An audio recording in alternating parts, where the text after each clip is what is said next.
প্রিয় দিনী ভাই ও বোন, এই 7টি জিনিস এত খারাপ, যেই ঘরের মধ্যে এই 7টি জিনিস থাকবে ওই ঘরের মানুষ কখনো উন্নতি করতে পারবে না, দিন দিন গরিব হয়ে যাবে, ফকির হয়ে যাবে। যতই টাকা পয়সা ইনকাম করুক না কেন কখনো উন্নতি করতে পারবে না। ওই পরিবার সংসারের মধ্যে দুঃখ, কষ্ট, রোগ, সুখ, বালা মুসিবত লেগেই থাকবে। ওই ফ্যামিলির মানুষ বিপদের মধ্যে পড়বে, অ্যাক্সিডেন্ট হবে, রিজিক কমে যাবে। এবং এই 7টি জিনিস যদি আপনি ঘর থেকে বের করে দিতে পারেন, 7টি অভ্যাস যদি আপনি ছেড়ে দিতে পারেন, তাহলে আল্লাহ আপনাদেরকে রিজিক দেবে, ধন সম্পদ দেবে, ধনী বানাবে, আপনার পরিবার সংসারের উপর রহমত বরকত নাজিল করবে, অ্যাক্সিডেন্ট থেকে, বালা মুসিবত থেকে আল্লাহ হেফাজত করবে। তাহলে অবশ্যই আপনারা এই 7টি জিনিসকে ঘর থেকে বের করে দিবেন এবং 7টি অভ্যাসকে আপনারা ছেড়ে দিবেন এবং যেগুলো করার অবশ্যই করবেন ইনশাআল্লাহ। প্রিয় দিনী ভাই এবং মহিলা, মা ও বোনেরা, গভীর মনোযোগ সহকারে শুনবেন। অনেক ঘরের মানুষ আছে অনেক টাকা ইনকাম করে কিন্তু উন্নতি করতে পারে না, কারণ হয়তোবা এই 7টি অভ্যাস, 7টি জিনিস ঘরের মধ্যে আছে, এই জন্যে ঘরের মানুষ কখনো উন্নতি করতে পারে না। অনেক ঘরের মানুষ দেখা যায় বিপদের মধ্যে পড়ে যায়, রোগ সুখ বালা মুসিবতের মধ্যে পড়ে যায়, অসুস্থ হয়ে যায়, অ্যাক্সিডেন্ট করে, বিভিন্ন প্রকার বিপদ চতুর্দিক দিকে ছেয়ে আসে। এই 7টি জিনিস যেই ঘরের মধ্যে থাকবে ওই ঘরের মানুষ বিপদে পড়বে, অ্যাক্সিডেন্ট হবে, বালা মুসিবতের মধ্যে পড়ে যাবে। তাহলে চলুন আমরা এক্ষুনি শুনে ফেলছি কোন 7টি জিনিস ঘর থেকে বের করে দিতে হবে, কোন 7টি অভ্যাসকে ছেড়ে দিতে হবে। চলুন তাহলে শুরু করা যাক। আল্লাহ রাব্বুল আলামিন পবিত্র কোরআনুল কারীমের মধ্যে সব রেখে দিয়েছেন। আল্লাহ বলেন, ওয়ানাজ্জালনা আলাইকাল কিতাবাতি বিয়ানাল লিকুল্লি শাই। আল্লাহ বলেছেন এমন কোন বিষয় নাই যে আল্লাহ কোরআনুল কারীমের মধ্যে রেখে দেয় নাই। সকল সমস্যার সমাধান দিতে পারে আল কোরআন। 1 নম্বরে যে 7টি জিনিস ঘরের মধ্যে থাকলে মানুষ ধ্বংস হয়, গরিব হয়, বালা মুসিবত অভাব অনটন দূর হয় না। 1 নম্বরে আপনাদের ঘরের মধ্যে কখনো আপনারা খাবারকে কখনো অপচয় করবেন না। অনেক ঘরের মানুষ আছে খাবারকে অপচয় করে। আপনি জীবনে কখনো খাবারকে অপচয় করবেন না। খাবার যদি অপচয় করেন, আপনার ফ্যামিলির মধ্যে এমন একটা সময় আসবে সামনে, খাবার খেতেও ঠিক মতো আপনি পারবেন না। আল্লাহ রাব্বুল আলামিন পবিত্র কোরআনুল কারীমের মধ্যে বলে দিয়েছেন, কুলু ওয়াশরাবু ওয়ালা তুসরিফু। তোমরা খাও এবং পান করো, কিন্তু তোমরা অপচয় করো না। আল্লাহু আকবার। তোমরা খাও, আল্লাহ যা দিয়েছে, পান করো যা দিয়েছে, কিন্তু তোমরা অপচয় করো না। আল্লাহু আকবার। তাহলে প্রিয় দিনী ভাই এবং মহিলা, মা ও বোনেরা, আল্লাহ রিজিক থেকে খাবেন, খাওয়ার পরে শুকরিয়া আদায় করবেন, কখনো কোনোদিন অপচয় করবেন না। অপচয় করলে আল্লাহর রহমত চলে যায়, শয়তান এসে যায়, আল্লাহর রহমত থেকে আপনি বঞ্চিত হয়ে যাবেন। প্লেট থেকে পড়ে যাওয়া খাবার না খাওয়া, খাবার ফেলে দেওয়া। অনেকে আছেন প্লেট থেকে যেই খাবারটা পড়ে যায় এই খাবারটা উঠিয়ে খায় না, এই খাবারটাকে ফেলে দেয়, তাহলেও কিন্তু আপনার ঘর থেকে বরকত চলে যায়। 1 নম্বরে আপনি খাবেন এবং পান করবেন, অপচয় করবেন না। যেই খাবারটা প্লেট থেকে পড়ে যায় ওই খাবারটাকে আপনি ফেলে দিবেন না, ওই খাবারটাকে আপনি পরিষ্কার করে খেয়ে ফেলবেন। তাহলে আল্লাহ রাব্বুল আলামিন আপনার ঘরের মধ্যে বরকত দিবে। এত ধন সম্পদ আল্লাহ দেয় পড়ে যাওয়া খাবারটা খেলে। উসমান গনি রাদিয়াল্লাহু তাআলা আনহু অনেক ধনী ছিলেন, সাহাবী। তিনি আল্লাহর নবীজির দরবারে এসে বললেন, ইয়া রাসূলুল্লাহ, আমার টাকা পয়সার কোনো অভাব নাই, আমার এত টাকা পয়সা আমার কোনো প্রয়োজন নাই, আল্লাহ আমাকে শুধু ধন সম্পদের মধ্যে বরকত দিচ্ছে। ইয়া রাসূলুল্লাহ, আপনি আমাকে এমন দোয়া শিখিয়ে দিন, এমন আমল শিখিয়ে দিন, যেই আমল করলে আল্লাহ আমাকে আর ধন সম্পদ দিবে না, আমার ধন সম্পদ কমবে। নবী করিম সাল্লাল্লাহু আলাইহি সাল্লাম বললেন, ও ওসমান, তুমি যখন খাবার খাইবা তখন ওটের পিঠে বৈশা খাবার খাবে, তাহলে আল্লাহ তোমার ধন সম্পদকে কমাবে। হযরতে ওসমান গনি রাদিয়াল্লাহু তাআলা আনহু যখন খাবার খাইলেন, নবীজির কথা মতো তিনি উটের পিঠে বসে খাবারের প্লেট নিয়ে খাবার খাচ্ছে। তারপরেও ধন সম্পদ আরো বৃদ্ধি হচ্ছে, ধন সম্পদ টাকা পয়সার কোনো অভাব নাই, বাড়তি আছে।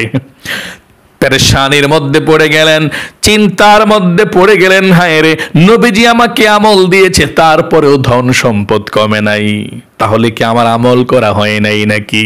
আল্লাহর নবীজির কাছে গিয়ে বলল, ইয়া রাসূলুল্লাহ, আমার ধন সম্পদ আগের চেয়েও আরো বৃদ্ধি হচ্ছে, আরো বাড়ছে, আরো বাড়ছে, আল্লাহ আরো দিতেছে, আমার ধন সম্পদ কমে নাই।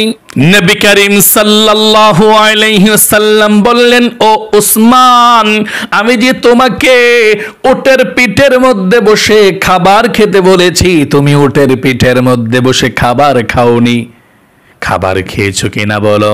উসমান রাদিয়াল্লাহু তাআলা আনহু বললেন, ইয়া রাসূলুল্লাহ, আমি তো উটের পিঠের মধ্যে খাবার খেয়েছি। নবীজি এবার বললেন, উসমান, যখন খাবার খাচ্ছ, প্লেট থেকে খাবারটা পড়ে যায়, ওই পড়ে যাওয়া খাবারটা কি করো তুমি? উসমান গনি রাদিয়াল্লাহু তাআলা আনহু বললেন, ইয়া রাসূলুল্লাহ, পড়ে যাওয়া খাবারটা আমি ওট থেকে নেমে তারপর খাবারটাকে নিয়ে ধুয়ে সঙ্গে সঙ্গে আমি খাবারটাকে খেয়ে নেই। আল্লাহর নবীজি বলেছেন, এই জন্যেই তোমার ধন সম্পদ দিন দিন বৃদ্ধি হচ্ছে, কারণ যে ব্যক্তি পড়ে যাওয়া খাবারকে পরিষ্কার করে খেয়ে নেয় তার ধন সম্পদ কখনো কমবে না।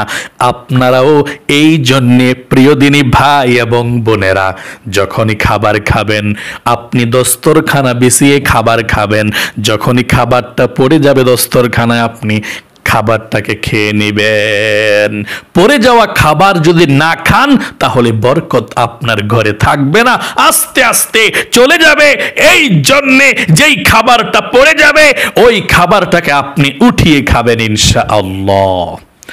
2 নম্বরে, আত্মীয়তার সম্পর্ক ছিন্ন করা, আত্মীয়দের সাথে খারাপ আচরণ করা, সম্পর্ক না রাখা, মেহমান আত্মীয় স্বজন আসলে মনের মধ্যে কষ্ট পাওয়া, মন খারাপ করে রাখা। অনেক মানুষ আছে মেহমান বাড়িতে আসলে, আত্মীয় স্বজন আসলে তাদের মনটা কালো হয়ে যায়, মনের মধ্যে দুঃখ পায়, খুব চিন্তিত হয়ে যায় যে কেন আসলো, বিরক্ত মনে করে। যে ব্যক্তি মেহমান আসলে বিরক্ত মনে করে এবং আত্মীয়তার সম্পর্ক বজায় রাখে না, আত্মীয়তার সম্পর্ক বিচ্ছিন্ন করে, ওই ঘরের মানুষ বিপদে পড়ে, ওই ঘরের মানুষ বরকতের মধ্যে আল্লাহর থাকতে পারে না, আল্লাহ বরকত নাজিল করে না।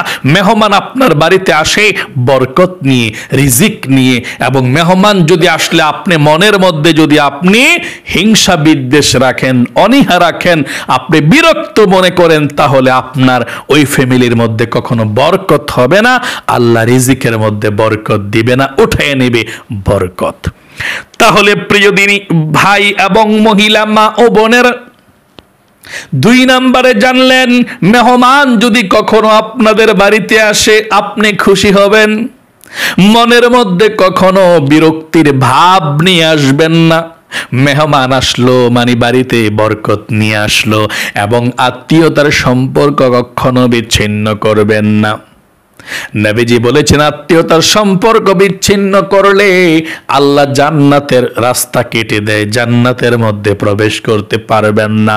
আত্মীয়তার সম্পর্ক আপনাকে বজায় রাখতে হবে। 3 নম্বরে, যেই কাজ করলে বাড়ি থেকে বরকত চলে যায় অভাব অনটন লেগেই থাকে, দাঁড়িয়ে পানি পান করা, নবীর সুন্নাহর বিরুদ্ধে পানি পান করা, দাঁড়িয়ে কখনো পানি পান করবেন না।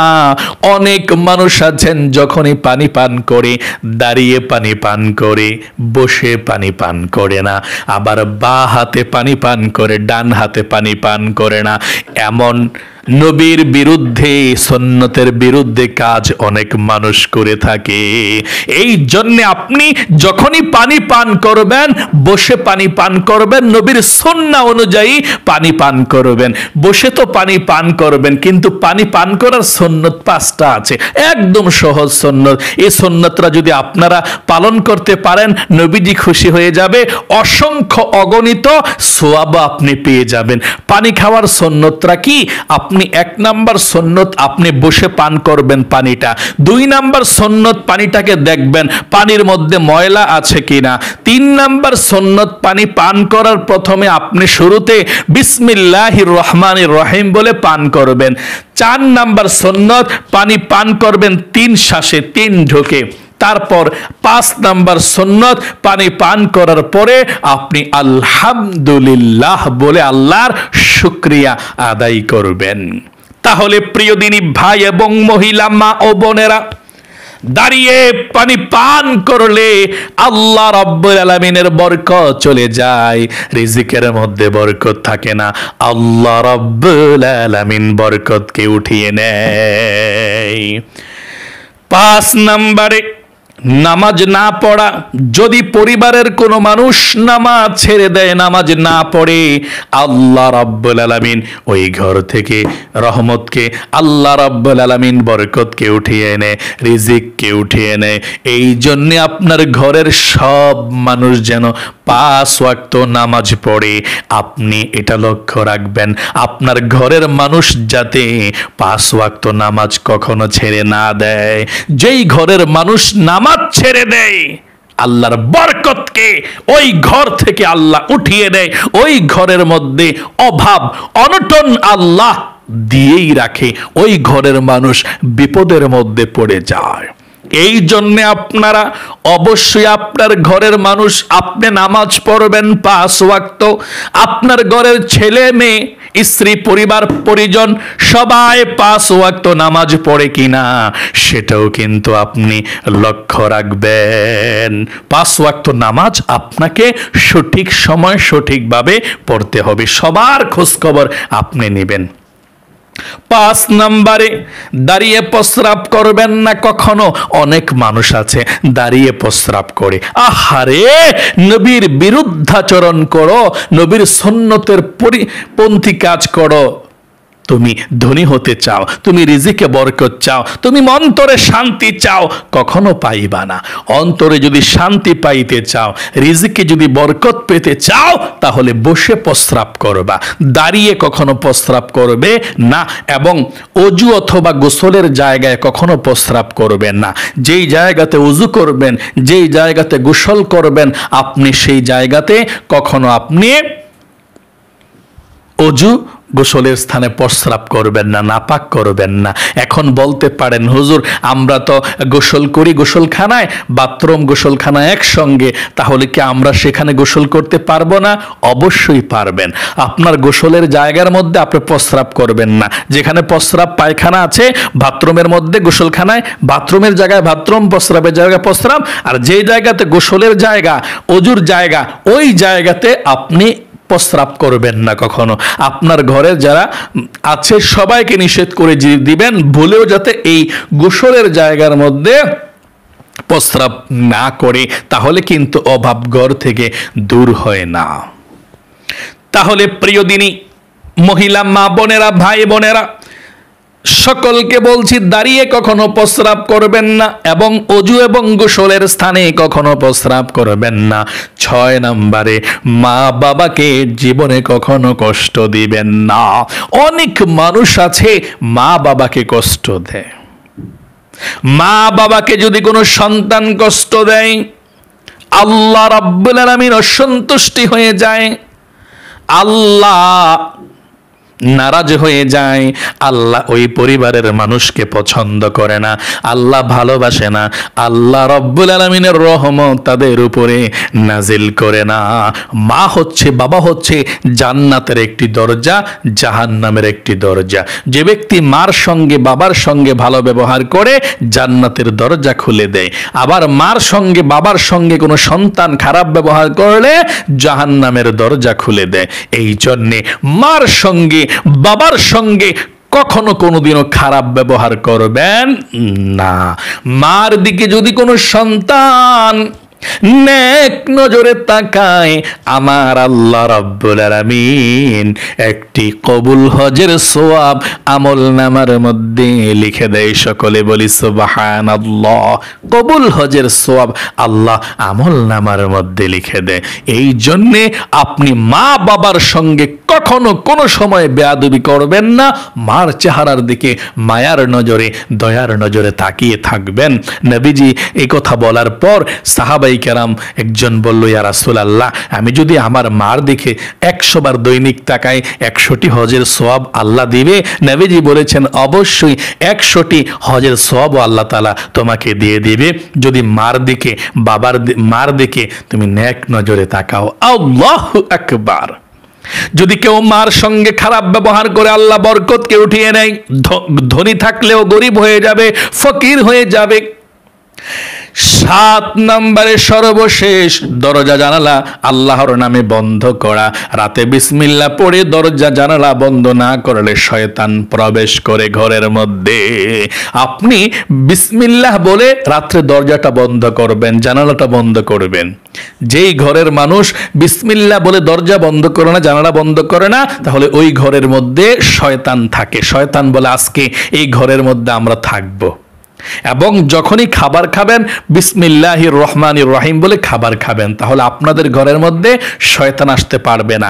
যদি কোনো ব্যক্তি খাবার খাওয়ার সময় বিসমিল্লাহির রহমানির রহিম বলে এবং ঘরে প্রবেশ মানে ঘরের দরজা বন্ধ করার সময় বিসমিল্লাহির রহমানির রহিম বলে, তাহলে শয়তান বলে এই ঘরে আমরা থাকতেও পারবো না, খাইতেও পারবো না, কারণ আল্লাহর নামে দরজা বন্ধ করেছে, আল্লাহর নামে খাবার শুরু করেছে।